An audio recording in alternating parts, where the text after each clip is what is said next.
It's always a pleasure to be working with IDEA. Of course, I don't see Mr. Sunil Casey here, but he's also been a huge spirit behind all these programs. So, and a very warm welcome to all the participants. It's such a pleasure to be with all of you here, and I'm just here to listen to all of you and learn about this. In fact, I would say it was actually, there hasn't been too many interactions about EU and South Asia. And I think IDEA is one of the proponents of this in South Asia, that they've been consistently working on this theme. And I'm in the past also I've been associated and had several interactions. So it's really a pleasure that they're continuing this, and I hope we are able to see more progress on the on the two large regions working together, because there's so much really to learn from EU. To I mean, I'm not really going to take up too much time, but just to very briefly say, and I know all of you are very much invested in the ideas of integration in the EU and South Asia. I mean, it's a fact that the EU has been a pioneer in regional integration, and there is so much to learn from there. We've seen that over the years. I think, as the analysts have identified, there are four basic tenets that have guided the EU over the years and enable these institutions to survive, many crises, many situations. Of one of which obviously stands out, is the visionary politicians and the ideas, which has led the whole idea of getting together onto this regional platform, where a new form of politics which is based on the supranational community method rather than the traditional balance of power model, which is exactly that breakaway model which enabled the EU to work so effectively together. And of course, well-known politicians like Robert Schuman and Konrad Adenauer were one of those leading the process. Leadership, again, I think that's something that we've seen in ASEAN, we've seen in EU, that leadership by key members have always played an important role. Something, again, that we miss in South Asia, certainly. Uh, Thirdly, and I think a very important aspect, of course, is the consensus approach, which has combined the solidarity, the tolerance, the working, enabled, the working atmosphere with each other's differences and each other's systems. Uh, the approach always in every regional approach, and I've seen this in EU and ASEAN too, that it's never about isolating any member state, even if there is a major problem. It's more about how one can actually tackle the problem, even though there hesitancy on all sides, and kind of take everybody along, and a willingness to also, I think, something that has stood out again in EU, to provide the significant financial transfers to smaller, poorer member states. I think that's something again stands out, and again something that we grapple with in South Asia. And I think most importantly, the political will to share sovereignty, the whole construct, which is a legally based common institution to oversee integration projects. And that's something that is totally lacking in South Asia. And unfortunately that I have to say this, but it's just, I think, that political will to see that through is, while we have often, in some of us who work in on regional issues in South Asia, we have often talked about how there are lots of difficulty, a, because of the clarity of conceptual understanding of what do we mean by economic integration in the region. We've seen how smaller states have been very wary of the process, which is why there hasn't been much clarity, despite the fact that at a larger level everybody agrees to it. But again, because of what it actually means for them is something they are not sure of, and that's come in the way. Also, there are many policy-induced constraints. We've seen how larger states, member states in South Asia, have been very protective, which is of course in terms of protecting their trade and commerce. They were all, less developed nations or developing nations, so they had, for nationalistic reasons, many such constraints put in, which obviously didn't work for, it didn't really pan out for economic integration. Also, there are structural economic weaknesses, and this is not to say that EU didn't have those structural weaknesses. I mean, South Asia has several structural weaknesses in terms of lack of trade complementaries, asymmetric gain because of the relatively bigger nations versus the lesser developed. It never developed investment cooperation, or atmosphere. I mean, many of these actually physical constraints came in the way, and which is why we see SAFTA never really, the whole idea behind South Asia was actually to have a SAFTA. So we did go up to SAFTA, but in terms of actually fully utilizing or fully optimizing SAFTA, none of us were able to. many of these are handicaps which actually happen, physical constraints that happen in terms of being through these processes. But again, more importantly, and I am going to stop here by saying the problem has been of political will. Many have cited the reasons how EU, they were actually at war. I mean, they were on completely two sides and they've been able to come together. But unfortunately, in South Asia, I think the political differences are within the region itself. I mean, you don't have a threat perception from outside the region.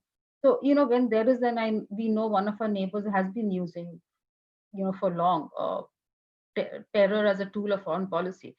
India has had the brunt for long, has faced the brunt for long. So, and also, as I said, there's wariness from the smaller nations. There's, a bit of their inability to actually grasp what it whole means in terms of integration. But anyway, I think I've said enough, and I'm going to, invite the speakers. I didn't see Professor Hunt in the window. I'm not sure if he's there, but if Professor Pant is here, could you please take the floor? I'd request all the speakers to try and stick to 12 minutes, if not 15. And then when everybody is completed, we'll go over to the Q&A. We'll open up for Q&A, but we'll follow the order that Sham's given us. I don't see Professor Pant. I'm not sure that I'm able to see correctly, but is Professor oh yeah, Professor Pant's here. Professor Pant, sorry, yeah. Over to you. Yeah. Thank you so much, Shira. Thank you. And thank you, Sham, for having me as part of this panel.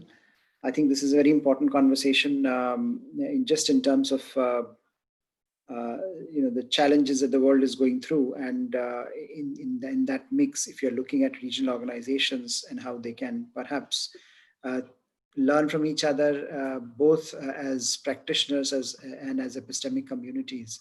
I think that's a very important dialogue to be had. And I think we have not had a very substantive engagement on this issue for various reasons, I think. So it's wonderful to be part of this panel and to be able to say something interesting, and then to have a discussion broadly with others as to what is the future, whether there is what are the things to be learned, and what are the things that perhaps we need to unlearn. Because we are also living in a world that is changing rapidly. So do these models really work? And I think I would also look back. This is not a particularly great time for EU. EU itself is grappling with so many challenges.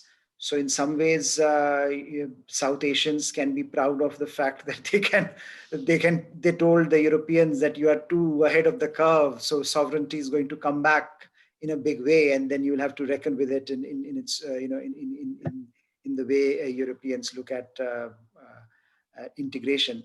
And I think some of those issues are, while I'm saying it in a facetious manner, I think some of those issues European Union that is grappling with today are cognizant of the fact that the challenges that Shirada pointed out about sovereignty, about a conception of a normative order in South Asia that we have grappled with are also reality today for the European Union, and they are grappling with it in their own ways. At least for the last 5 years, we have seen those becoming very, very significant. So what is there to be learned and what is there to be unlearned? I think that is a big question here. And what is the future of regional integration more broadly? And in particular, where does South Asia fit in? I think a lot of the times when it comes to regional integration and debates on regional integration, we seem to go over the same old debates again and again. Whereas I think perhaps we need to look at this through a different prism. In a world where we are today engaged with, there was a time indeed when we used to say, let's trade more with other countries, with our enemies, and make them friends. Today we are saying, we will only trade with friends. This is a reality of geopolitics today. We are looking at fragmentation of the global economic order. So if in that context you have to fit regional integration, regional economic integration, then I think you need a different roadmap for that. So, as we have, I think, we know from our experience, we know the reality, development of regional integration has been a problem, has been a challenge in South Asia. SAARC's performance has been extremely underwhelming, to say it very politely. And there has not been any significant initiative from the region itself to move beyond the old debates of what are the problems. We can always go back, oh, India, Pakistan is a problem.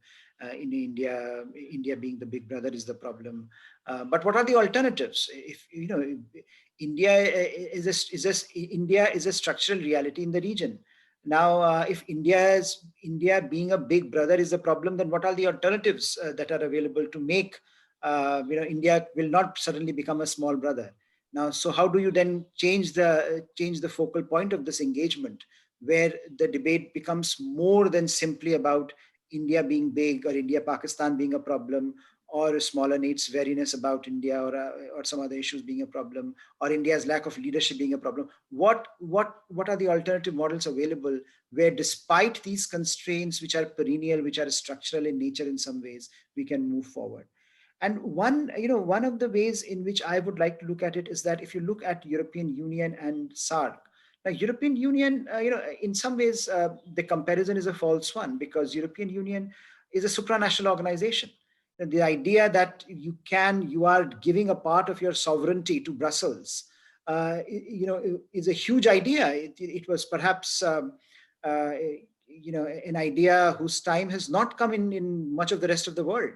Much of the rest of the world doesn't really agree with this formulation. And what we are looking at now, in fact, many members of the European Union perhaps are uncomfortable with this.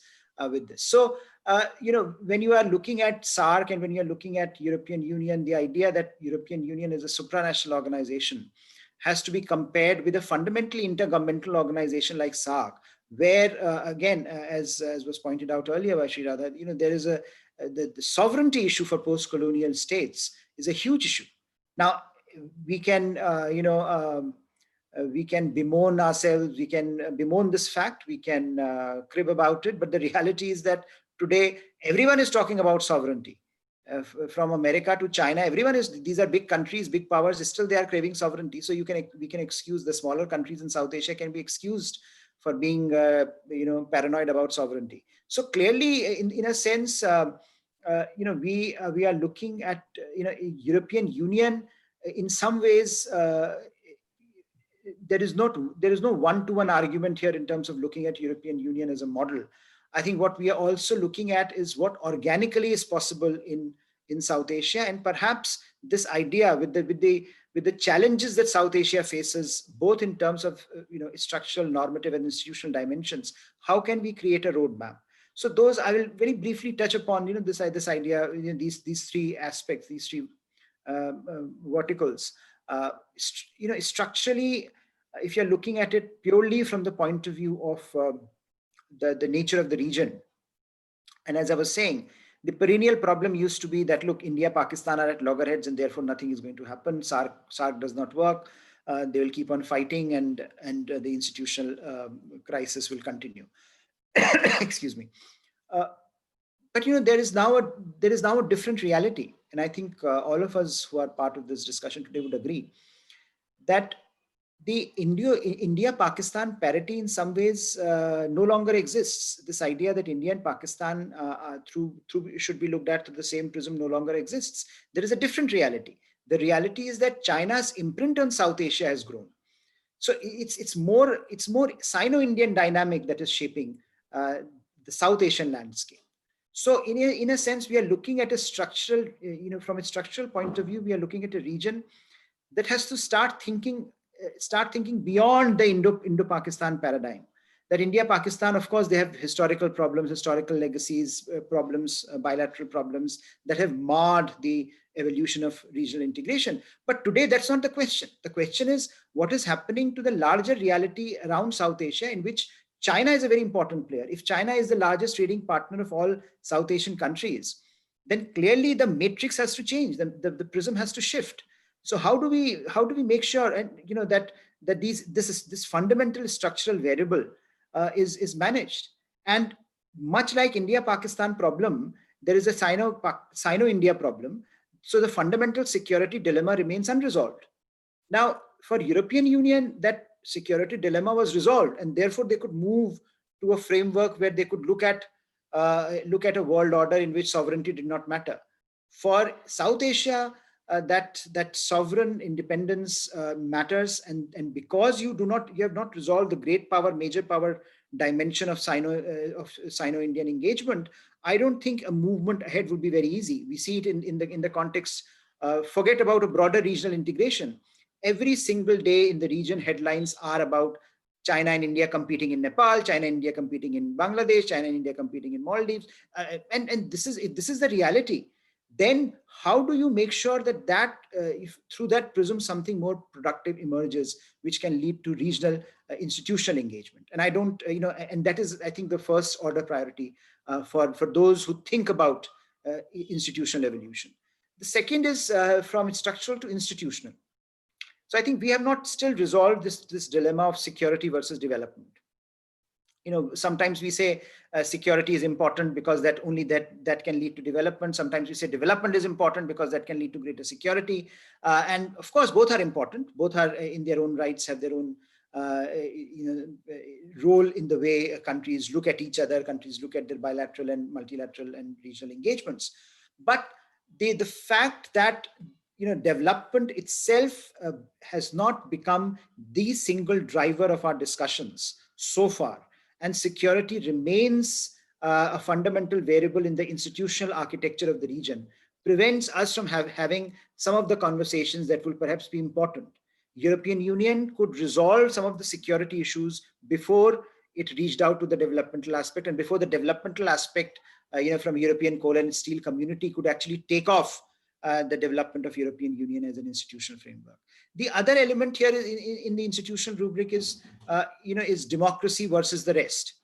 Now, if you have democratic setups, if you have democratic engagements in the region, some democracies more evolved, some democracies evolving, some democracies more vulnerable than others, then you also have this problem of how do you synchronize this multi-sectoral response to a particular regional challenge. And I think that is something that we have seen again and again, that different constituencies in different countries put pressure on the governments of the day for a particular, for certain advantages, and that leads to its own sets of challenges for regional integration. And finally, normative, where I think we have been talking about sovereignty as a normative concept, and again, for post-colonial entities, that is a broader issue. But also this idea of, what do we mean by South Asia?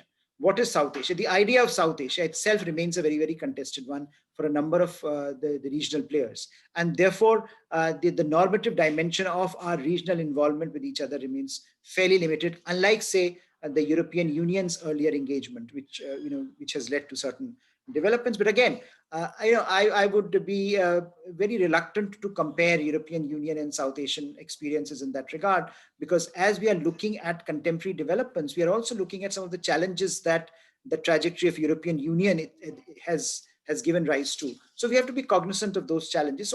So when we are looking at a post-COVID world order, we are looking at these challenges from deglobalization, from economic deceleration, from rising nationalism, rising protectionism.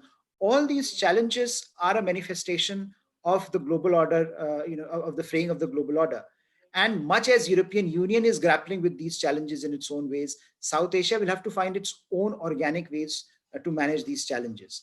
I don't think we can look to any other region and say that their template would apply to South Asia.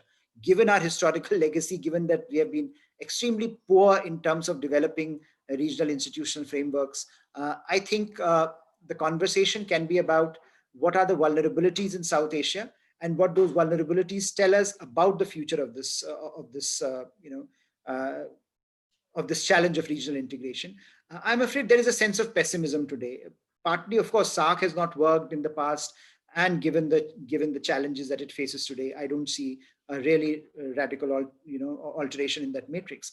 But also pessimism because of what is happening to the larger global narrative.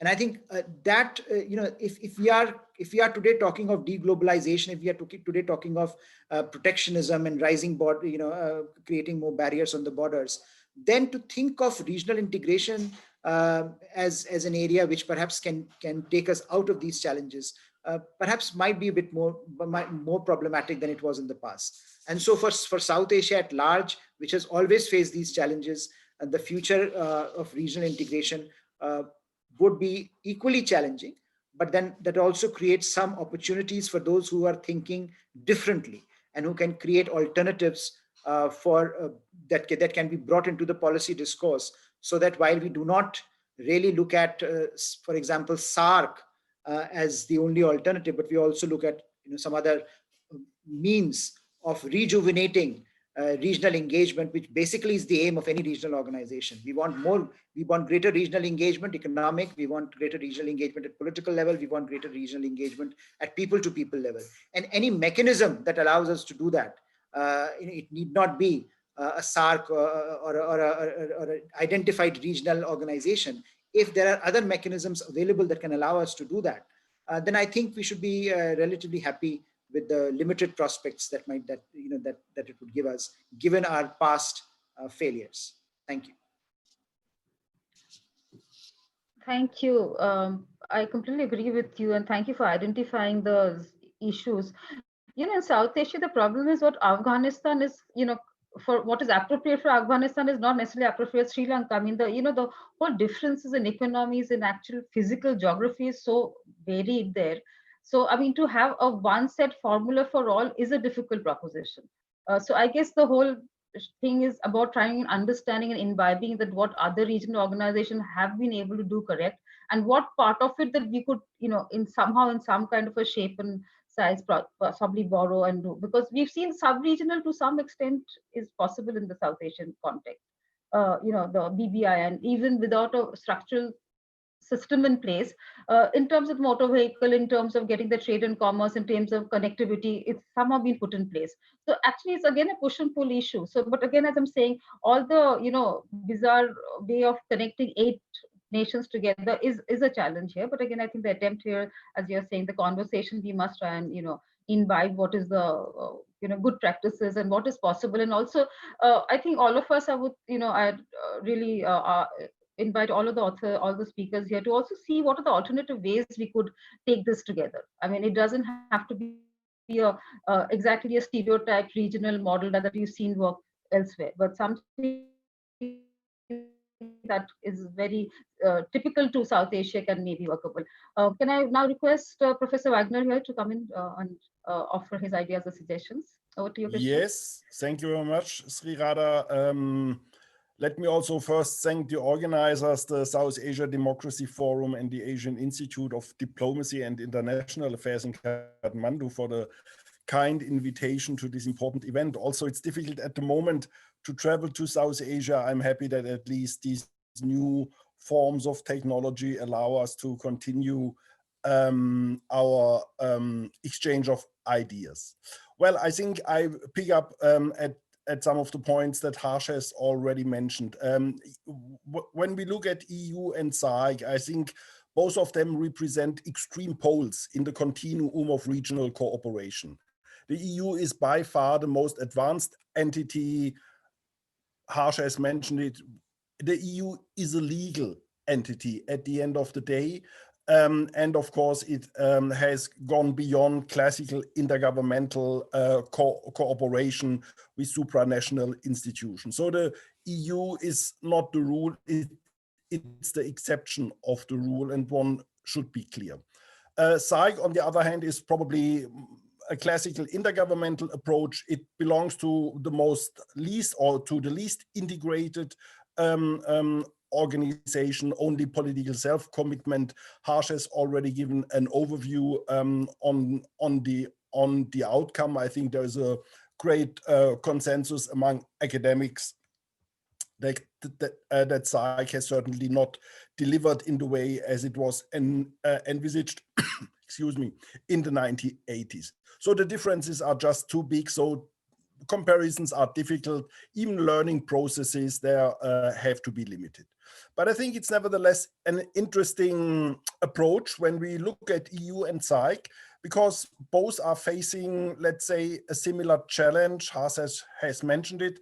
It's not the elephant in the room, because everybody know whom we are talking of. It's China. It's China and the BRI, and BRI representing Belt and Road Initiative, a different form of cooperation, which can also be seen as a challenge for classical instrument of regional cooperation. And of course, the BRI has different effects in Europe and South Asia, but I think despite the differences between EU and SAARC, we can also take up a look at this new challenge in the form of BRI and some of its relative initiatives to see what kind of opportunities are there for cooperation. So what I will do in the following, I will first look very briefly at the EU and its responses, second at SAARC, and then in the third point, think about some forms of cooperation one could think of. When we look at the EU first, I mean, we have seen a massive effect of Chinese investment in Europe. The Belt and Road, at the end, it's all about Europe. Chinese want to have more interaction, engagement with Europe. In the beginning, we have seen a very mixed reaction. We have seen that Chinese investment have influenced EU and its member states on its policy on China. We have these effects seen in the past, but it's also an interesting aspect. One should not neglect that China is also investing in European states which are not EU members. So it's a much bigger concern probably today in Europe that, or within the EU, that China is investing heavily in the Western Balkans and establishing a foothold there long before these countries may hopefully enter the EU. So that's somehow a different challenge, but it's also there on the European continent. We have also seen in reaction a process of rethinking on China. Traditionally, I'm from Germany. Germans have always been very happy about China because the economic relations. But I've seen in the last couple of years, we have seen a much more critical debate on China, a strong rethinking, both on the side of national governments as well as on the EU. China is today seen as a strategic partner, but it's also seen as a competitor and a strategic rival. So the EU no longer is only looking at China as a business opportunity, but has understood that there is a strong strategic rivalry going on. Another aspect which is also important, I think the EU has been able to start its own connectivity strategies for Asia. So the EU was not just sitting there and wait. I mean, EU has a problem when it comes to foreign policy issues. We are all aware of it, of this, but within, let's say, its limited opportunities, I think the EU has given a strong signal with initiating its own connectivity strategy for Asia on the one hand. Plus, we have also started to cooperate with like-minded partners in Asia. Think of Japan, think of ASEAN, think of India. So the EU has somehow reshaped its strategy towards Asia, picking up the challenge that comes from China and the BRI to offer different forms of connectivity projects which are more transparent, more sustainable, representing other norms than the BRI. So I think we have seen a strong learning process within Europe and the EU in the last couple of years on China. And I think that's going to continue, and it's certainly going to stay. Let me come to the second point, which is SAARC in South Asia. SAARC has already mentioned regional economic integration traditionally is very weak. I found out I work on SAARC since the 1990s. I could mention some progress that intra-regional trade rose from 3% to 6%, which is a rise of 100%, but still, of course, when you look at it in absolute figures, of course, it's negligible. It's also, the reasons are well known. I'm not going into this. Harsh has mentioned some of them. I think we can all agree the Indo-Pakistan relations certainly a much bigger challenge. But this is where the problem now with BRI comes in. Harsh has mentioned, and I think it's a very important point, that BRI offers a different alternative for economic cooperation for the economically weaker member states. So BRI becomes an attractive model for South Asian countries, but not in the traditional sense of regional cooperation, but bilateral cooperation between the respective countries and China. Which of course then is a much bigger challenge as SAARC as an institutional setup is not functioning. Of course, the poorer countries in South Asia will pick up the more economically attractive option, which is the BRI. So this whole BRI, from my understanding, in weak institutional settings like South Asia, is also weakening the institutional structure, offers less incentives for the states to go for intra-regional cooperation. And when you see that 6 of 8 SAARC members are part of BRI, except for India and Bhutan, China is investing heavily in South Asian countries, even if not all the figures will finally materialize. It's quite understandable that the economic incentive for the smaller, for the South Asian economies are much larger to engage with China rather than with their neighbors.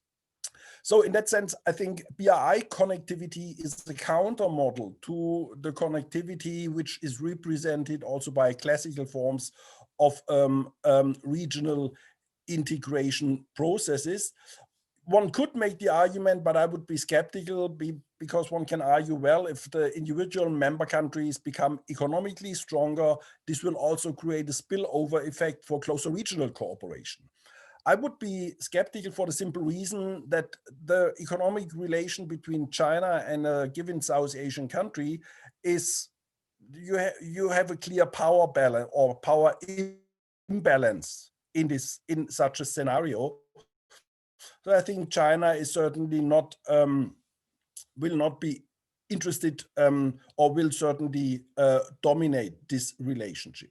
So I would follow what Harsh has already mentioned, but I've also worked on this, that this kind of traditional form of regional cooperation as represented by SAARC is probably not going to work for very, very long.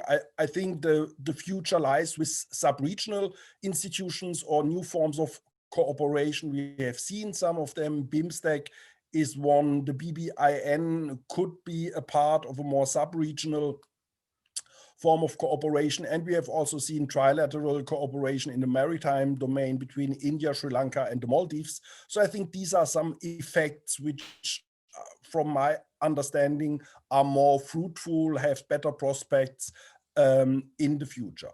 Now, the third point, areas of cooperation. Some of you may not know, but there has been attempts to establish closer cooperation between EU and SAARC back in the 1990s. It failed at the end of the day. But I think now we are in a different geopolitical and strategic setting. So I think we will now have new ideas and new opportunities and possibilities for cooperation. For instance, EU would certainly, as regional cooperation is still a very strong instrument also for the EU and for European member states. German foreign policy, for instance, puts a strong emphasis on regional cooperation, less so our French counterparts, but that's a different story. But I think EU and BIMSTEC, for instance, could find more common ground for cooperation, ranging from infrastructure, transport, the blue economy, security issues. So this will be a very classical form, but with new institutional setups which may have a stronger founding. And the second point, I think, which we should also should not lose out of sight, that soft connectivity is probably more important than hard connectivity. The point is not to build a border post and to build roads. The point is to make all these things work. And this is where the Europeans have a very long and very good experience how to establish these forms of bilateral cooperations between its member countries on soft connectivity issues when it comes to regulation, when it comes to cross-border trade and the norms which are included. I think this is a big advantage where the Europeans can certainly give their good advice if it's wanted for new forms of regional cooperation in South Asia. So with this, I'd like to end and thank you. Thank you. That is excellent. I think soft connectivity is something we really imbibe in the region. And I would just like to also, sorry, you can't hear? Can the others hear me?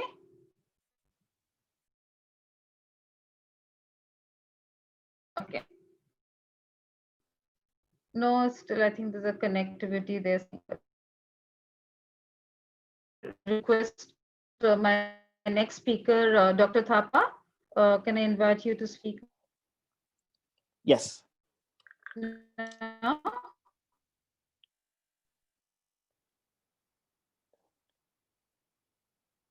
Hello.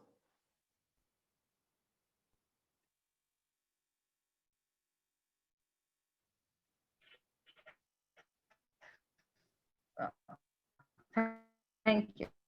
Yes. Yes. Can you hear me all? Thank you. Thank you. Yes. Distinguished panelists of this panel and ladies and gentlemen. First of all, I'd like to thank Dr. Datta for your wonderful introduction of the panel. I also like to thank Asian Institute of Diplomacy and International Affairs, and especially to my colleagues, Mr. Sunil Casey and Sam Casey, for inviting me to be part of this panel. I also like to shout out to my colleague, Dr. Siegfried Wolf, Director of Research of South Asia Democratic Forum. Well, today we are speaking about regional integration in European Union and South Asia, contemporary analysis and future prospects. Being based in South Asia, I like to focus only on regional integration of South Asia. And I also agree with Professor Panthan on seeing European Union being not a template for South Asia, for regional integration. Let me begin with an anecdote. When I was a graduate student in Austria, the concept of regional integration was a hype. And I witnessed it happening all over Europe with my eyes. I experienced myself being a witness of Poland joining European Union in May of 2004. I saw the jubilation of the people at the street of Warsaw. When I went to do my doctoral studies at University of Tokyo in Japan, I thought of pursuing my research in regionalism of South Asia. I proposed this topic with my professor, and he outrightly rejected my research proposal. I thought maybe it is a Japanese bias towards the idea of regional building due to its historical fault line and geographical location it is situated at. But now when I look back, my Japanese sensei was very right on telling me that the idea of regionalism is a utopic concept. So it's not better to do research on this topic. Well, it is a well-known fact, and we'll be discussing it in this panel, that South Asia integrates the least with each other as a region. There are many reasons why South Asian Association for Regional Cooperation, SAARC, is a failure project. Let me shed a light on South Asia and its regional experiment. Regionalism is becoming an important feature of contemporary international system. While states remain the central actor in the international system, increasingly regions and regional actors are part of the global governance system in managing complexities and interdependence arising from globalization. Effects of regional integration on the global state system are becoming an interesting topic for not only researchers, but also policymakers. Hence, studies of region building and regionalism are not just intellectual pursuits, but could form an integral part of building a multi-level governance structure to manage complexities in regional and international cooperation. In discussing region building and regionalism, obviously the European Union is traditionally considered the most successful regional organization and an example of institutional regionalism model based on its regulatory framework and institution, as well as pragmatic approach, shared values, and consensus among its member states. One of the key factors for the success has been decentralization in the regulatory system, which is often described as a form of executive federalism, as the member states still retain much power and their support is crucial for the full-fledged functioning of the European Union. Talking about South Asia, it has a long history of engaging in the region building experiment that it epitomized by the founding and the development of SAARC. South Asian heads of states and the government formally adopted the Charter of SAARC on December 8, 1985, with Bangladesh, Bhutan, India, Maldives, Pakistan, and Sri Lanka as its member. At the 13th South Summit meeting held in Dhaka in 2005, SAARC's membership was expanded to include Afghanistan as well. SAARC was created mainly for cooperation in the socio-economic field based on respect for the principle of sovereign equality, territorial integrity, political independence, and non-interference in the internal affairs of members. Cooperation within SAARC was designed to complement both the bilateral and the multilateral relations of SAARC states. Let me now focus on the 35 years of failed experiment of regionalism in South Asia. Regional structures have different foci in different regions and sub-regions and display different strengths and weakness, as we all know. Moreover, it is the case that levels of economic development, social and political stability, military strengths, etc., vary widely among the different states. States in the regions are also careful to point out that the needs of each and every state differs and that intervention in internal affairs is not acceptable, at least not in their own affairs. The ruling principles are non-intervention and inviolable rights to national sovereignty.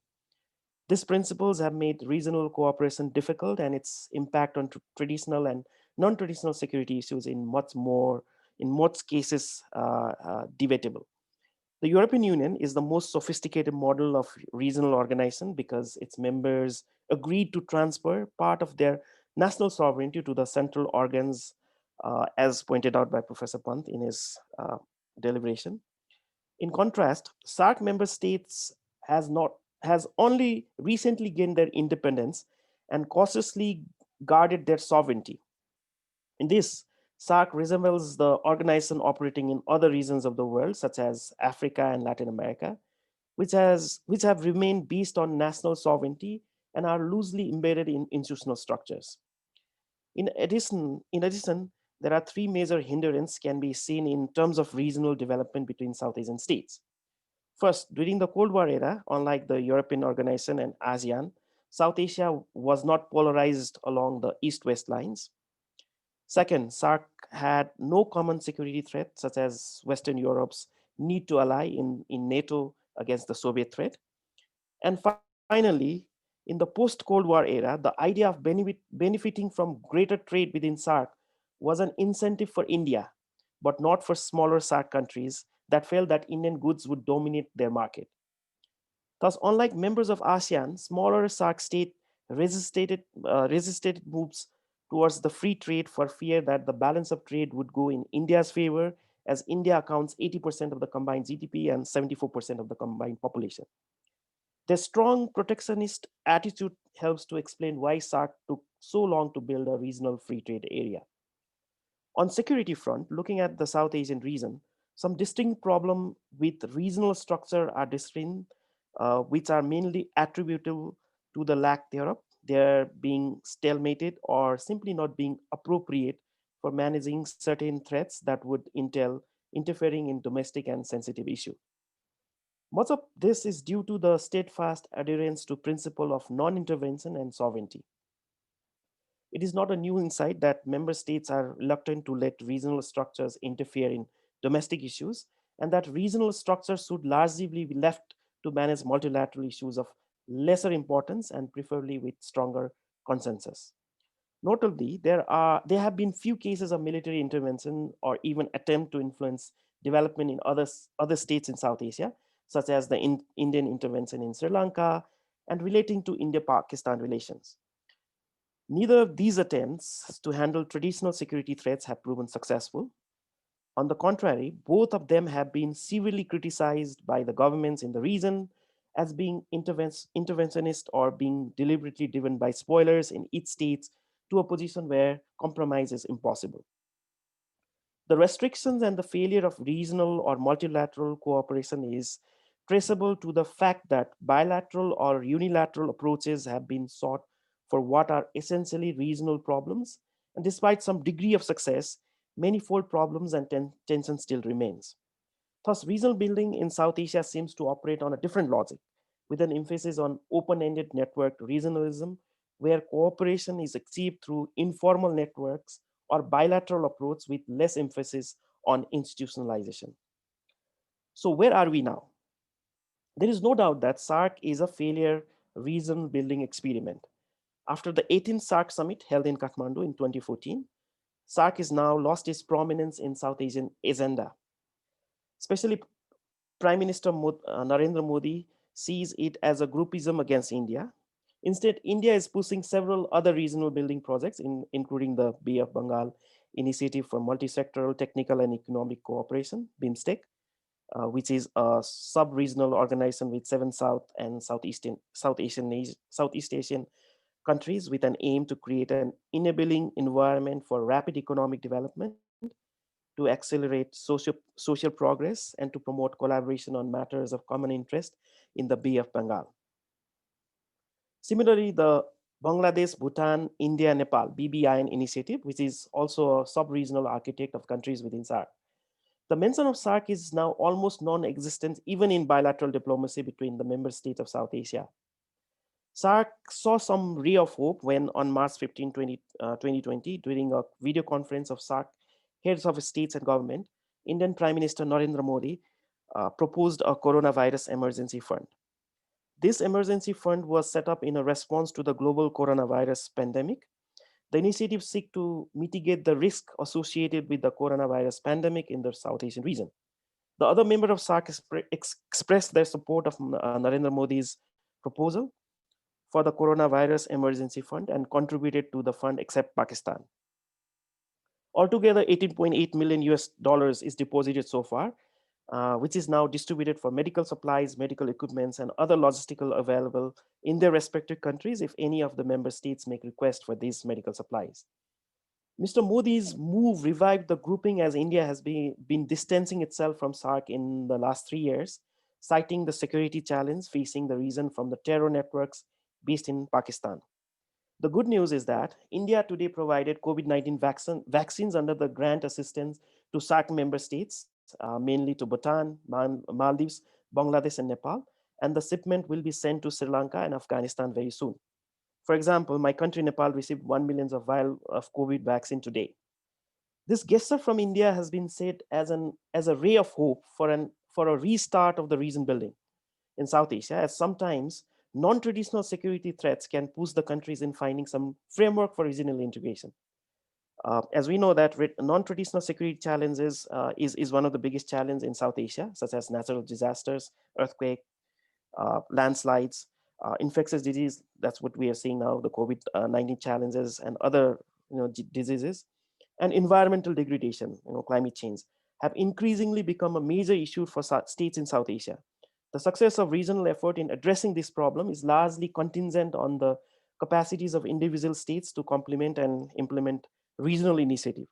For example, COVID-19 challenge has brought an increasing recognition of the need to restart a functional integration process by creating interstate channels as the first step towards strengthening the regional identity. This in turn requires changing the mindsets, the will to cooperate rather than compete, to pool resources and ideas for collective development, and to end the dissipation of human energies and resource in conflict. I'd like to conclude here, and we can discuss more during the Q&A session. Thank you.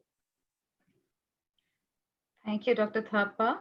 As you rightly identified, a lot of cooperative measures are underway in South Asia, but they're largely bilateral.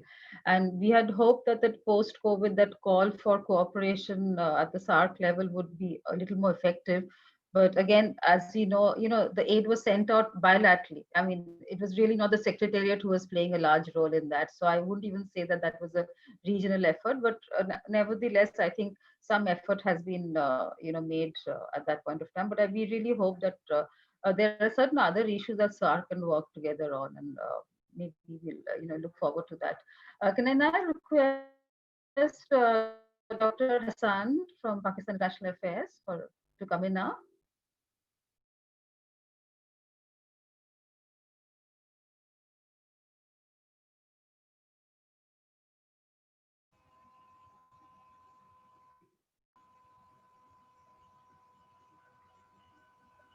Dr. Hassan, you need to unmute yourself. Can you hear me now? Yes, yes, perfectly. Thank you very much. I'd like to begin by thanking the sponsors of this webinar, for giving me the opportunity to share some of my thoughts on the subject.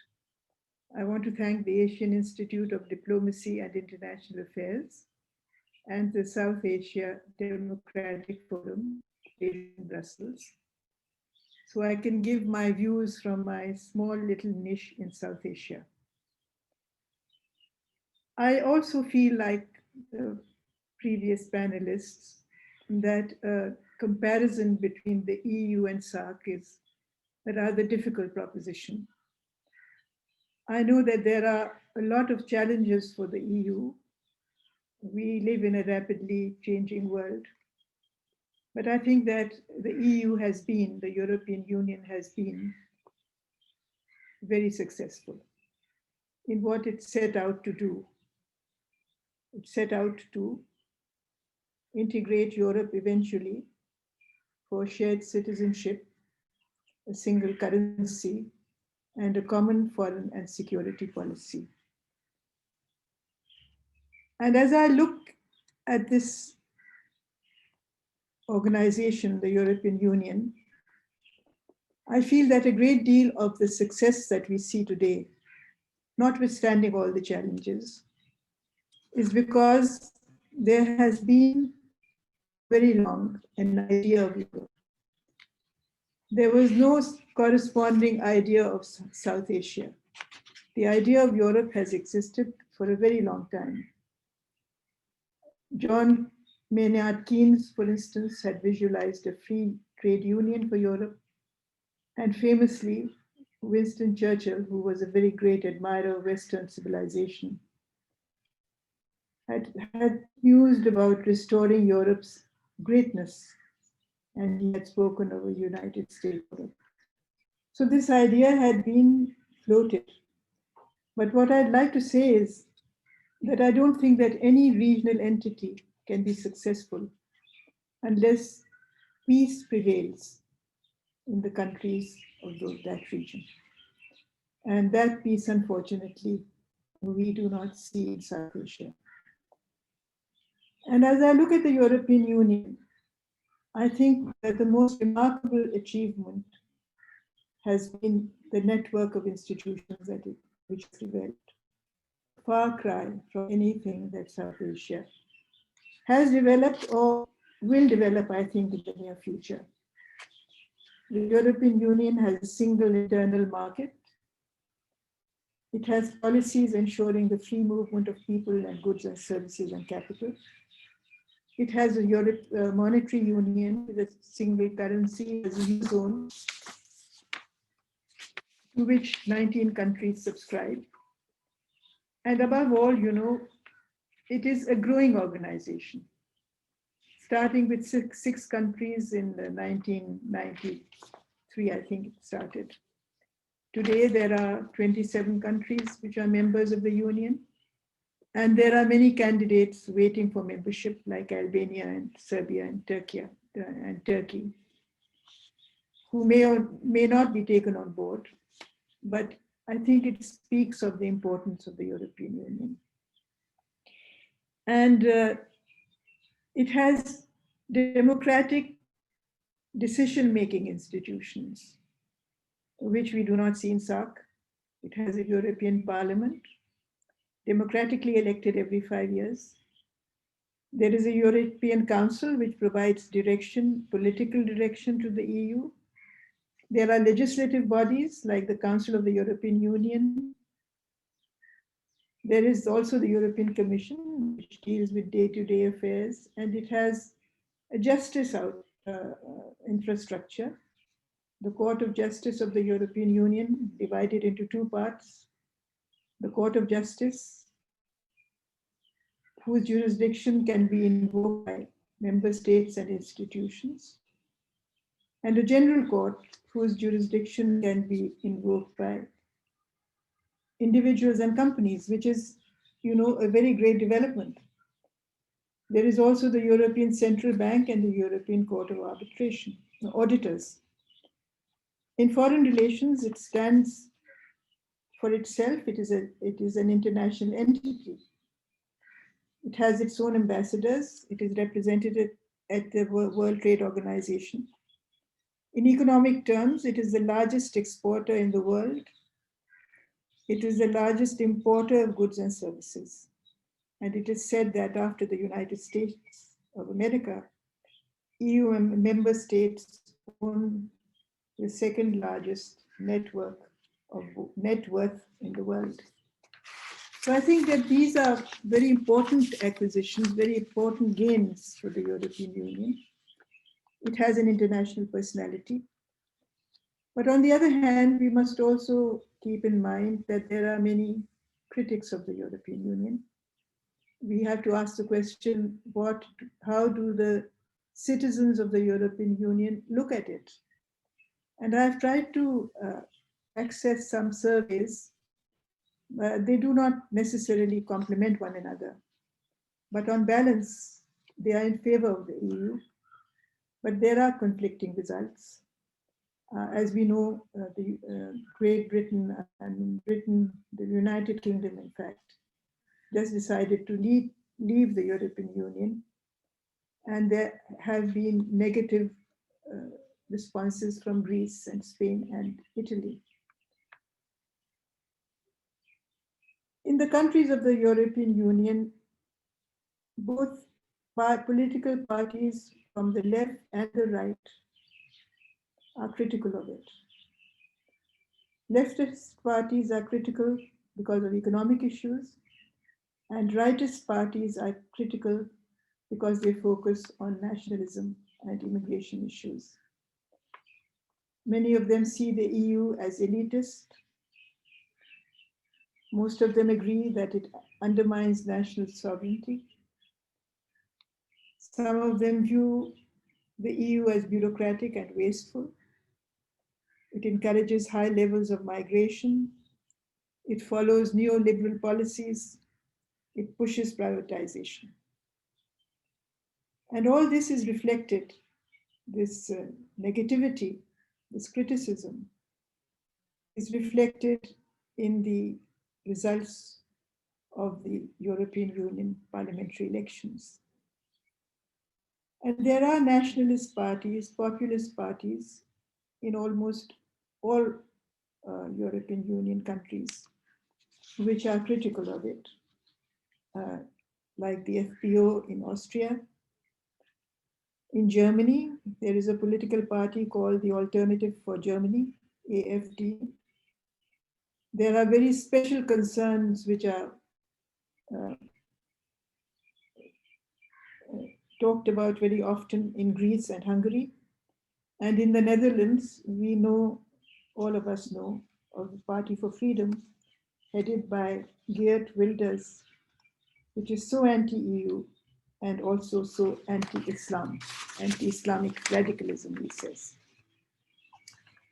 So when we ask this question about what can the South Asia learn from the EU's integration model, I think basically it can learn to move towards peace.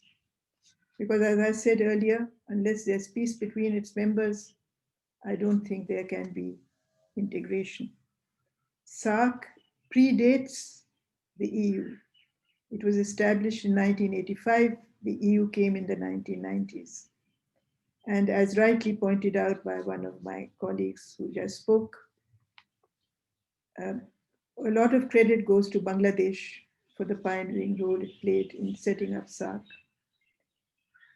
But you know, this region is also the most volatile region in the world. The European Union only has, after the exit of the United Kingdom, the European Union only has one nuclear power. South Asia has two, India and Pakistan. And then there is that giant overpower that is China, which is sitting on its borders.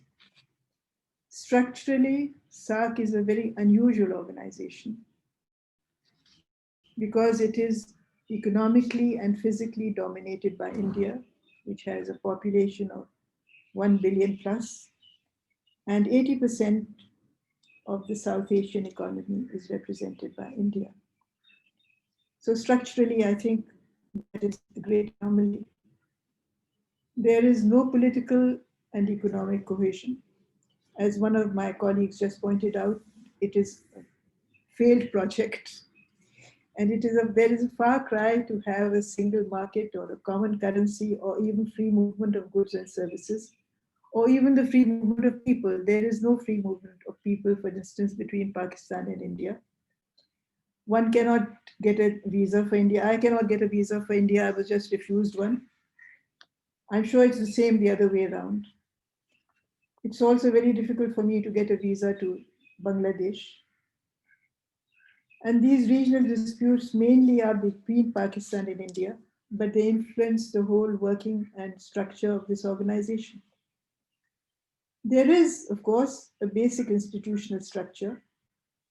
And as rightly pointed out, the South Asian Free Trade Area was launched in 2006.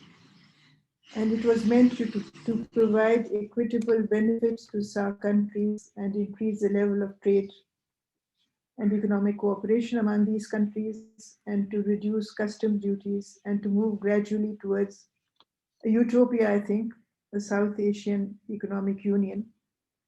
But as we all know, the intra-regional trade has been very disappointing. And again, you know, SAARC is divided between developing countries like India, Pakistan, and the least developing countries like the others, Nepal and Bhutan and Afghanistan. But I feel that there is really hope in the fact that this South Asia, which is a new entity because there used to be no South Asia in the past. It was just governed by various empires, which never really governed the whole of what we know as South Asia today, only parts of it, until the British came around and they governed the whole of South Asia. So the concept itself is new. The concept itself is new, but it is so strategically placed between Western Asia and between East Asia or Southeast Asia. And as very rightly pointed out, China has a most strategic role to play. China has tried to access the sea, for instance, through the China-Pakistan Economic Corridor. It has invested billions of dollars in Pakistan. It's continuing to invest, which will open up these routes. It also has economic corridors in mind for other parts of the South Asian subcontinent. It has also floated the idea of economic corridors through Myanmar and India and through Nepal, which may or may not materialize in the near future. You know, also so far as the European Union is concerned, I think that it has played a very sensible role on many issues. For instance, it has played a very balancing role. It has taken a strategic stand on the Iran nuclear deal, when the United States pulled out of it. But I don't see any such role being played by South Asia in the near future. I do feel, however, that although it is, you know, SAARC has specialized bodies like the SAARC Arbitration Council and the SAARC Development Fund and the South Asian University based in New Delhi and the South Asian Regional Standards Organization based in Dhaka, and it has regional centers also. It's all there on paper: agriculture, forestry, coastal zone management, disaster management, human resources development, energy. There's also a cultural center. So the potential is there. But as I said, that unless these problems between these countries, these conflicts are resolved, I do not see that SAARC will really take off. And as rightly pointed out by previous speakers, there may be other mechanisms in which, and most of them are bilateral or trilateral, in which the people of this vast region can benefit from development and prosperity. Thank you very much. Thank you, Dr. Hassan. That was very well laid out. I mean, I like the way you highlighted the fact that even EU has been facing issues in the last 5 years. I mean, but the fact that it's grown to that larger extent and how it's so welcomed by others, of course, it's not without its problems. But I think the problems in South Asia are totally different. And I can't agree with you more that we need to all work towards peace. Without that core element, I think to put anything in place is difficult. So I guess it's, it's a long, hard task ahead for all of us here. Can I now request the next speaker, Professor Bloxman from Center for European Peace Studies, for his intervention now? Over to you, Professor Bloxman. Sriradha, Center for European Policy Studies in Brussels. Policy Studies, sorry. No problem. Thank you very much to the organizers, the Asian Institute of Diplomacy and International Affairs and the Southeast Democratic Forum for inviting me. Dear panelists and members of the audience, it's of course a great pleasure to be able to share some ideas. I agree largely with what previous speakers have said in comparing the EU with SAARC. It is indeed a difficult proposition. I thought that as last speaker in the panel, instead of rehashing their sound analysis and findings, I should rather try and offer some remarks about the evolving character of the European integration process and put some nuance, perhaps also some more emphasis on points that have already been raised. It is, after all, the objective of daily study in Brussels for me, so that is where I can probably add value to the debate. And in doing so, I will, of course, react to some of the earlier comments made. Perhaps to start on the supranational character of the EU, of course, I mean, in post-World War II Europe, there was a unique confluence of forces that led to the marriage of security and economic development in a way through NATO, the Western European Union, the coal and steel community, Euratom, and then of course spilling over into several sectors of the economy through the European Economic Community cooperation.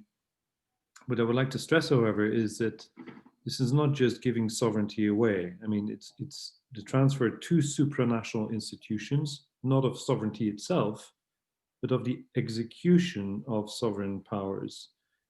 And that execution can always be clawed back, to use a Brexit phrase, and as indeed the divorce of the UK from the EU in recent years has shown. The EU, as was mentioned, is a regulatory union. It is centered around sectors that make up its single market, which have created functional spillovers in justice and home affairs, currency, defense, even defense areas.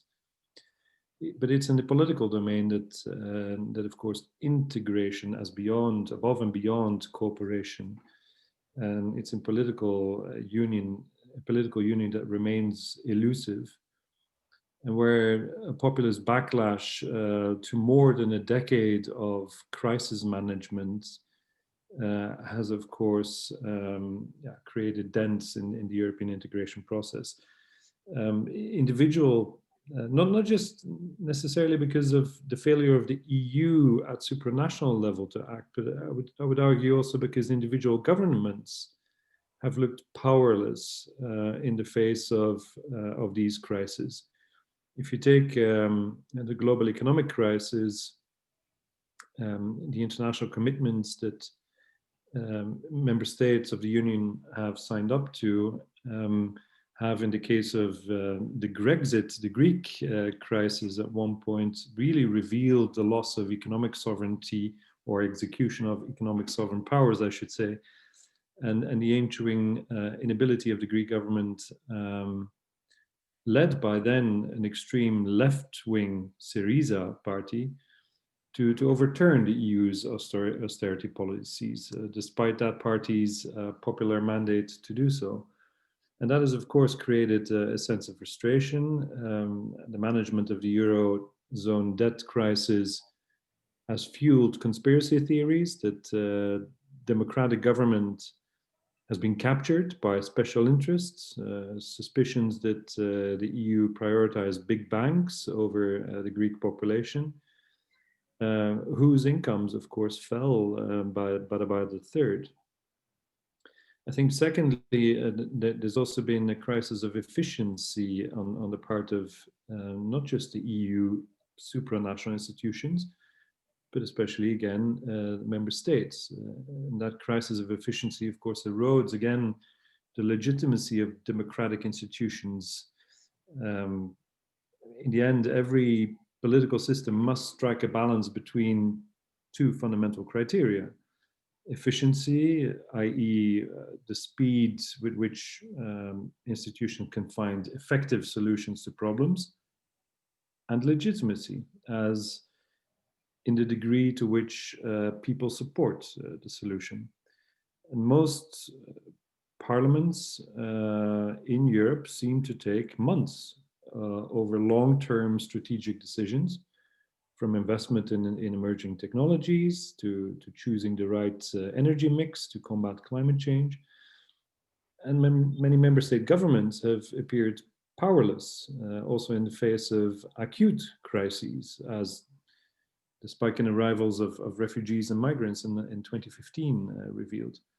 So the combination of these and other factors has set the scene in Europe for a resurgence of populism. The promise by political upstarts and other movements of simplistic solutions to people's grievances through rather radical policies that dismiss existing institutions and laws as either irrelevant or inconvenient. And it's that cultural sovereignty which lies at the heart of the most popular of protest movements, that of the nativist far right in Europe and indeed beyond. And the Brexit movement of taking back control is obviously a prominent example of this, perhaps the most successful one in strategic terms, at least, by taking Britain out of the EU, against, I would argue, its own political, security and socio-economic interests. The authoritarian tendencies that you see in Hungary and Poland, the self-proclaimed illiberal democracy, which is a contradiction in terms, is of course a key expression of this. And at the beginning of the COVID-19 pandemic, a few months ago, on the back of these earlier crises, it looked as if the EU might well break. It was a really existential crisis, I think, at that point, not so much the previous ones. And member states had closed their national borders, rejected all kinds of coordination between them, with some even halting the export of urgently needed medical equipment to their EU partners that, like Italy, founded ultimately from China and even from Russia. So it looked indeed really bad. If you want to add on to that, looking at the decision-making process within the European Union, then you can see that outlier positions of single member states have blocked common action time and again. EU enlargement was mentioned. It was one of the most successful foreign policies, you could say, of the European Union, now in a lamentable state. The Union's allure has, of course, suffered tremendously as a result of these crises. And individual countries, France first, now Bulgaria, have single-handedly blocked an otherwise common decision to open accession talks with the countries already mentioned, Albania, North Macedonia in particular, mainly for domestic political reasons and over concerns that further expansion of the European Union would, without reform of its decision-making procedures, would ultimately bring the engine of European integration to a grinding halt. We've seen Cyprus holding out over EU sanctions against the criminal regime in Belarus. We've seen Hungary and Poland most recently blocking the adoption of a 7-year budget until the European Council offered to roll back the application of a regulation agreed to over summer between the legislative institutions of the rule of law conditionality mechanism and the disbursement of coronavirus funds, recovery funds, thereby almost capturing, you could say, the EU institutional framework, and certainly skewing the institutional balance between the European Council, composed of heads of state or government of the member states, and the supranational institutions deemed to work independently for the common European interest. And if one adds to the latter the observation that under the German presidency, there was a last-minute push just before New Year's to reach the conclusion, in principle at least, of talks on a bilateral investment treaty with China, with the presence of Emmanuel Macron and the European Commission, then one can indeed start to wonder whether big member states are ultimately more and more dominating the functioning of the European Union itself, taking it away from the supranational architecture and principles through which it had achieved so many successes, and thereby conclude that sovereignty is indeed coming back in the European Union. Perhaps, although one could also counter-argue that these examples, whilst politically very visible, do not necessarily characterize, the slow growth of the European Union in a functionalist manner, which have tied countries together and which also limit their own choices for the common European good. I mean, if you consider that even if political union in the EU is scarce, and the European Commission treaty bound to only act in support of member states in confronting the current public health crisis, then, well, you have to consider that several measures have in fact worked to close the perennial expectations capabilities gap from which the EU has suffered. And the first is coordination. The 27 member states have launched a joint bid to ensure procurement of personal protective equipment, increasing funds for vaccine research, taking action to mitigate the socioeconomic impact of the crisis, as I mentioned. The second would be the relaxation of the regulatory enforcement mechanisms which otherwise exist. And the extent of the damage to the economy is not yet known, in full at least, but much of the service sector and the manufacturing industry has had to close down. So it would not be surprising if forecasts are even further slashed. But in response, conventional norms have been set aside. I mean, the European Commission's proposal to trigger an escape clause in fiscal rules governing budget deficit and public debt has been approved by finance ministers. There have been first green lanes for trucks being agreed as far as free circulation of goods in the single market is concerned. And of course, the European Central Bank took out its big bazooka again and committed 750 billion euros in interventions, equivalent essentially to 4% of GDP via its pandemic emergency purchase program. These are massive, massive interventions in a way, which have also led to new forms of integration. The fact that the EU can incur debt and try to refinance it on private markets is a huge step forward, whereas discussions about Eurobonds had been deadlocked for years.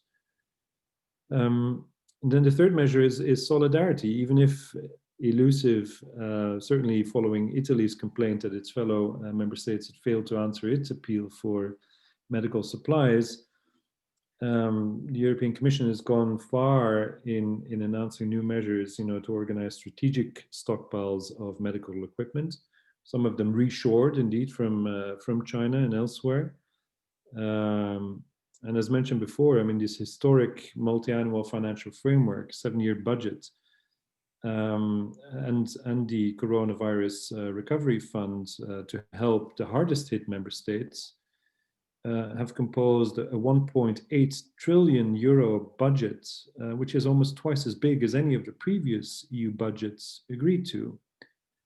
In part, of course, as a response to, well, post-pandemic economic recovery, but also in parts as an investment to position the EU in a fast-changing world. A lot of emphasis on the Green Deal, greening the economy, and a lot of emphasis on big tech, and innovation.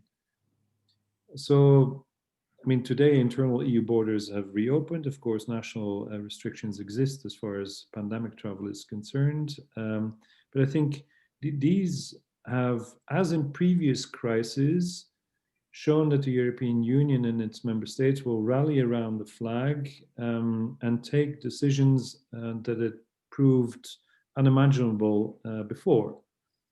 And I think this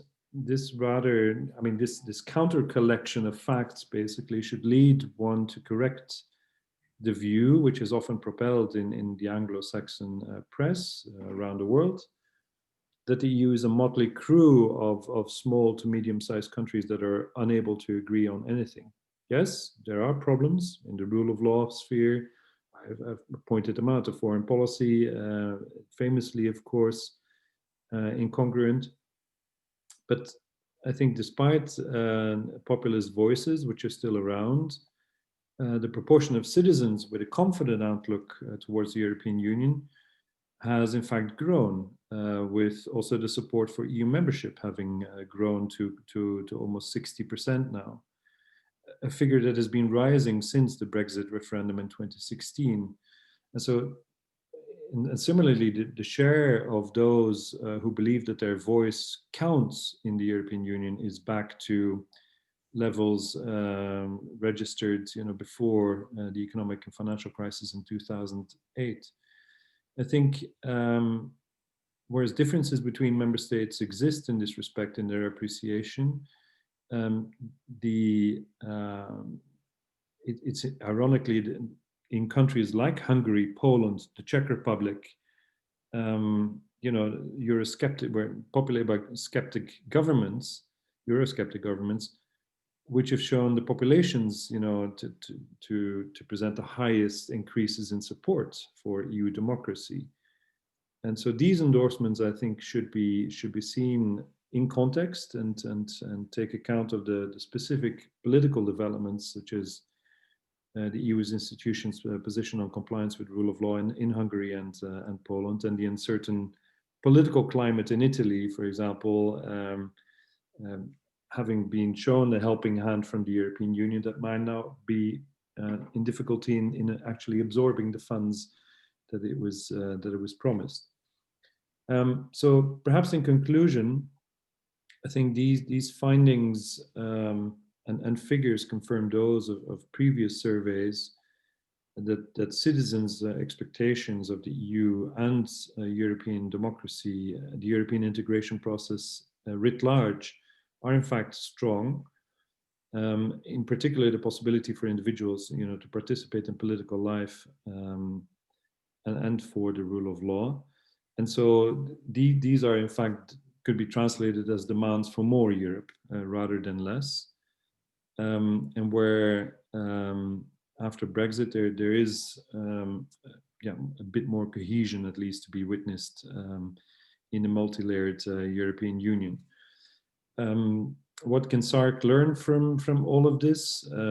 Again, colleagues on the panel have eloquently mapped out where such comparisons may be frayed. I would agree with the last speaker that economic regulation or cooperation through regulatory approximation would be the way forward for closer association in Southeast Asia. But peace and security, of course, would be helped in this respect, spilling over to free movement of people, etc. And if the potential is there on paper, but not implemented, then indeed political and security disputes need to be resolved first, and will require lots of courage. If the European Union were to be put in that situation at this stage, perhaps it would not be able to muster the political will either in between its own member states. It's only been the cataclysmic effect of the Second World War that has allowed the EU to come as far as it has. Perhaps I close there, Sriradha. Thank you, Professor Blockman. That was useful for not only walking us through the difficulties that EU has been facing, but also highlighting the new interventions policies, which actually, as you mentioned, that they're giving us how they also rallying together, and how the regional integration is actually working at several levels. So it's not all disappointment really. We are already at 7, so if it's okay for everybody, all the other participants here, I'll just open up a few minutes. Maybe I can already see a question at the chat box, and I'm going to, there are some other participants apart from the speakers. So I would request all of you to put either, just put your hand up so I can identify you. But let me just show this particular, this is for Professor Pant. I can't see, oh yeah, okay, Aditi Basu is asking, would India's revival of the Quad be significant to the European Union? And may I request all others, if anybody has a question, to either raise your hand or just put it in the chat box so that other speakers can also respond. Professor Pant, over to you. Well, I don't, I don't see that as a comparison. I think Quad is merely a platform where the 4 nations involved in the Quad, Japan, US, Australia, and India, are trying to coordinate their diplomatic responses to regional issues. So I don't think that is either a regional platform or that is or a clearly defined thematic platform or an institution. It's rather a very loose coalition of the willing and able, I would say, who are, something I think which also we should take cognizance of, that the world in the last few years has moved away from hard coalitions to loose structures where like-minded countries are coming together to pursue their specific agendas. And that is something that I think we are going to witness more and more in a world where there is a lot of fluidity, there is a lot of uncertainty, and also a bit of hedging going on. So we don't want to, a lot of the countries, most countries, in fact, don't want to be part of this emerging US-China rivalry. So there is a bit of hedging going on. How do you coordinate your responses? And in particular in the Indo-Pacific, where we are witnessing a lot of these emerging coalitions, trilaterals, bilaterals, quadrilaterals. So all kinds of geometries are coming up. And those will be perhaps the order of the day going forward. So I don't see this as a regional platform at all. I think that brings me to one issue which I thought would be interesting to think about just as an intellectual exercise. And that, this whole idea of regions, and I think Manish probably touched upon it also in his own way. This whole idea of regions and regional architectures is also undergoing a transformation. What do we mean by a region? Indo-Pacific was not part of our discourse and lexicon till two years back. in as vibrancy as it is today. Today, it is widely accepted. Germans are talking about Indo-Pacific. Netherlands has an Indo-Pacific policy. You have countries in ASEAN, of course, America. So clearly, there is a new sort of remapping of the world going on. Our mental maps are changing in some ways to acknowledge the changing realities, and that would have an impact on the way we think about regions and regional architectures. So when you talk of BIMSTEC or BBIN, they are also a response to this challenge as far as New Delhi is concerned.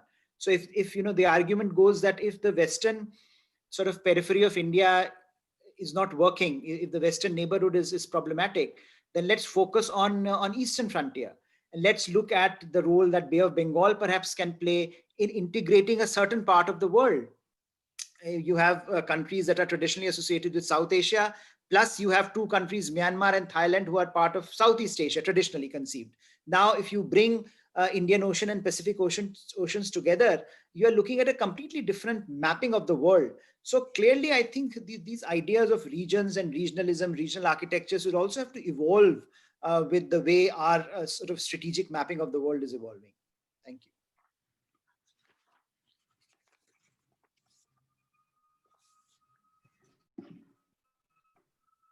Shyam, do we see any other questions or anything else in the chat box? No, ma'am, no. Maybe like... No. So I can't even see the other participant. Yeah, yes, Christian, go ahead. Yes, I can pick up the point that Harsh raised. I think it's very important. First, we should always keep in mind regions are what people make of it at the end of the day, okay? And I think there is and of course one should be clear that there is a difference between the Indo-Pacific debate we are having and the different forms of regionalism we are discussing. I think regionalism in the classical sense will always look at a specific functional answer to a sectoral issue. Okay, this is where the EU started, where SAARC started, many other institutions. So there is really the interest of having an answer to a common problem. The Indo-Pacific is, I mean, everybody knows the Indo-Pacific is not going to develop into the same kind of regionalism as EU or ASEAN. It's the idea of a strategic theater which will shape the foreign policy answers of many of the actors, but I do not really see it as the core of an institutional setup that we have seen in Southeast Asia or in other parts of the world. But I think I would agree, and I would certainly underline the point that the regions that we are used to, or in the academic world we have worked on for many years, are going to change, which is normal and puts us also as academics under a lot of intellectual pressure, because we also have to adapt. And what has been South Asia, let's say 20 years ago, may not be the South Asia in 20 years from now. Thank you. Thanks for that. There's one question by Dr. Sharma here. Can BIMSTEC be an alternative to unsuccessful SAARC? Dr. Thapa, do you want to attempt this? Sure. Well, as Professor Harspant also, mentioned that we should basically, go away from this mindset and think about a different form of regionalism. And BIMSTEC is that, well, BIMSTEC consists of 5-member countries physically located around Bay of Bengal, India, Bangladesh, Myanmar, Sri Lanka, and Thailand, and 2 landlocked countries, Nepal and Bhutan, for whom the Bay is a strategic necessity for maritime access.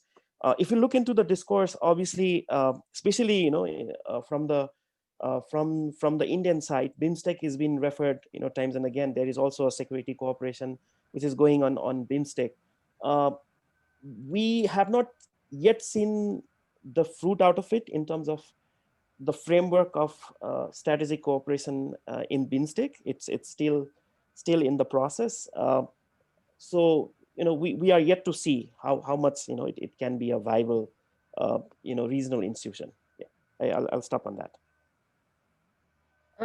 Just for me to add just a minute, bit of this. In BIMSTEC, actually, we actually find that the security, specter is actually, there is a kind of a cooperative model which is working out. I mean, they've been meeting periodically. We've also had a trilateral meeting of that the BIMSTEC members recently, while the other members joined virtually. So there is some kind of at a very official level, I mean, which is of course not in the public domain. I think the problem with BIMSTEC at this level is that it's a lot of the stuff is actually underway in terms of meetings and other schedules and the core sectors that each country is looking at, but none of it is in the public domain. So none of us seem to be really aware. Well, unlike the SAARC, I think SAARC was the imagination that captured everybody's mind in South Asia. It's everybody kind of related to it, though nothing ever did occur in terms of, there were SAARC festivals and literature and all of that, but actually it captured people's mind and heart, which unlike the process in BIMSTEC, because of the fact that the first 2 decades of his life, it was really nascent. There was nothing really happened. It's only recently 2016 onwards that, there's been a kind of a kickstart to it. So at the official level, actually, if you see some of the papers, there has been, in fact, though I was disappointed that at this during the coronavirus, I mean, I thought the secretariat would have been far more active because there was some kind of a cooperative system in place. But unfortunately, that's not been the case. But again, there are many, and I know many of my, colleagues in South Asia always feel that South Asia is, SAARC is core to the region, while the others are sub-regional and, can also coexist with SAARC. But if SAARC was actually to be made workable, I think everybody would, really look forward to that happening. Can I see any more questions? Uh, are we working in practical sense to revive SAARC? Are we taking chances looking at current geopolitical scenario? I'm not sure. I mean, I think Dr. Thapa, you had mentioned about the SAARC meeting, called by Prime Minister Modi during the pandemic. But again, we saw that there's really not much that's happened. And in terms of, as I said, there's too much of asymmetry in SAARC. I mean, the needs and the requirements, it's very varied. So to actually have a common, basis, it's even if you just looking at the non-security sectors, even the non-traditional security sectors, even there, your climate change issues, your food system. But I think one right now we could all possibly look at public health, which is something that is core to all of us. I think at every regional organization, I think that is something. I think this emphasis, and I think Professor also talked about how that has revitalized EU at this point of time, how everybody's working together, cooperating together in public health. That's something I think in SAARC we really must work. I mean, all the South Asian nations, I think really, I mean, this is of course very good that, the vaccine has been, being given and it's in the process.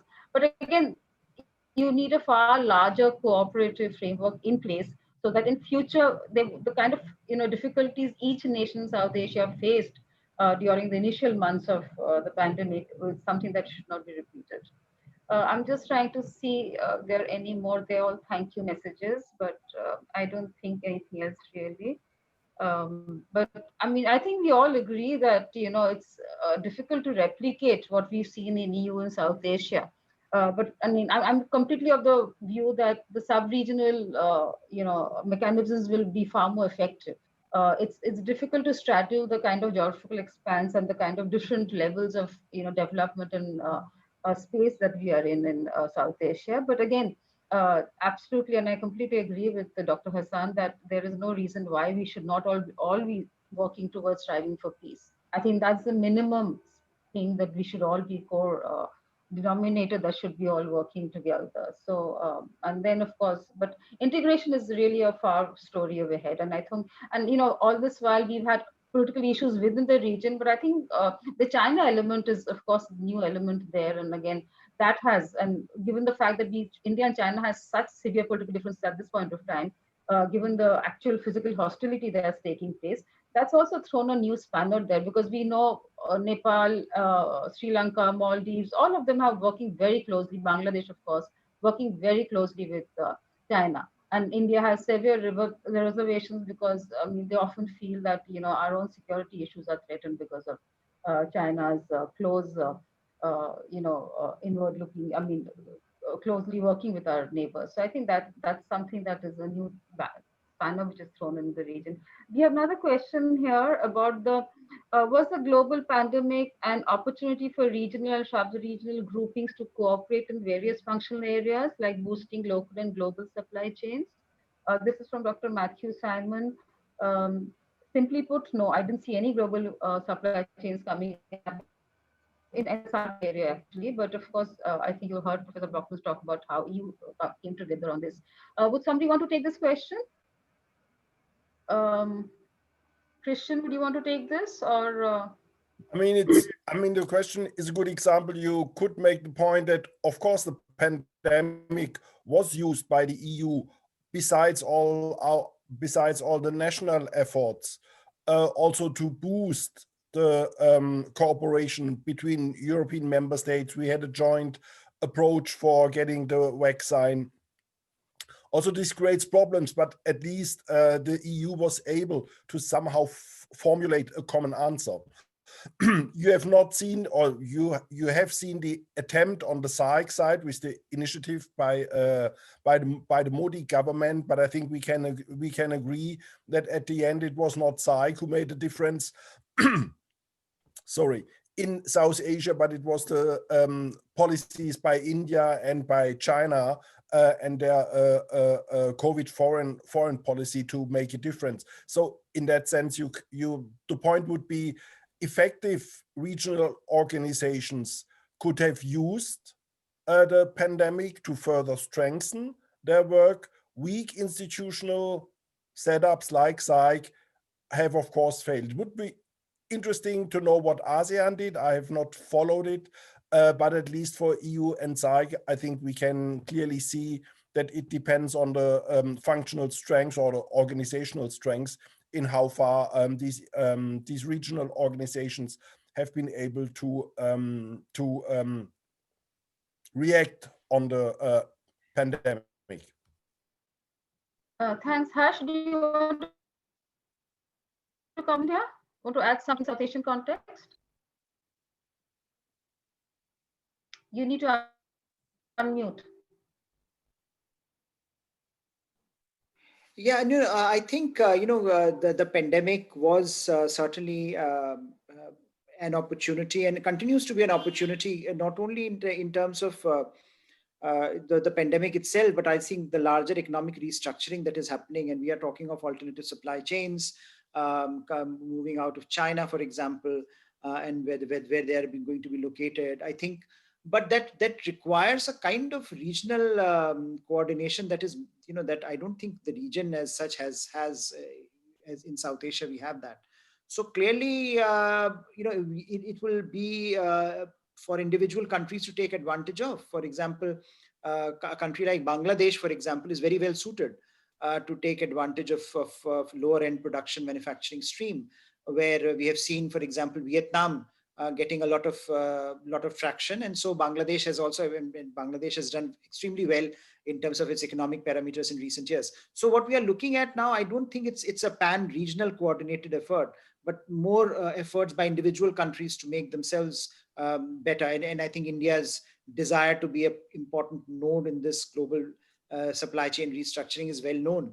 But I think the larger question on sub-regional groupings on cooperating on functional areas remains a very, very, I think, crucial one. If you are looking at practical ways to move forward, I think someone talked about BIMSTEC, and I think Manish also talked about how this idea, and I think you also talked about it. So in a sense, if you look at BIMSTEC, you see issues around maritime cooperation, non-traditional security, blue economy, very, very potent issues, non-traditional security issues, economic issues, which can be harnessed by Bay of Bengal countries. And perhaps if that becomes, that one step at a time approach via BIMSTEC becomes, workable, then perhaps it will generate greater confidence, it seems to me, in not only in BIMSTEC, but also in broader regional projects in South Asia. So hopefully that, that might be the case. But again, we have to see. The proof of the pudding would be in the eating. We have to see what comes out of all this multiple abbreviations that are there in the region. Yes, Dr. Hassan, please go ahead. I would wish all the best to BIMSTEC. And I hope that it can provide an alternative. But you know, it would leave Pakistan out. So an important country in the South Asia region would not really benefit. I hope that these countries can gain from it. But if we talk of South Asia, then we should also see that all the countries of the region are included in it.